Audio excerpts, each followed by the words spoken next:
Most of the mothers இந்த 5 பிரச்சனைகளுக்காக தான் என்கிட்ட கோச்சிங்க்கு வருவாங்க. அவங்க சொல்ற விஷயம், மேம் என்ன எல்லாருமே கிராண்டடா எடுத்துக்கிறாங்க, யாருமே என்னை மதிக்கிறது இல்லை.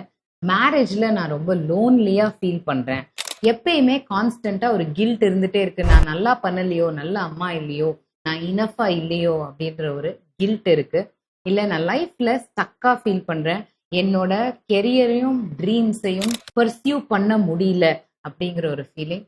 என்னை யாருமே புரிஞ்சுக்கல, நான் பேசுறத யாருமே கேட்க மாட்டேன்றாங்க, என் லைஃப்பை நானே தொலைச்சிட்டேன் அப்படிங்கிற பிரச்சனைகள் தான் மோஸ்ட் காமன்.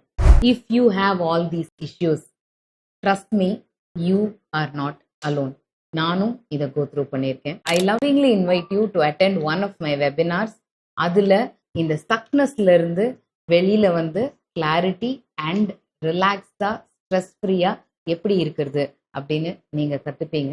இந்த வெபினார்ல I am here to understand you, hold space for you and make you feel seen and love. You are not alone. Join me there.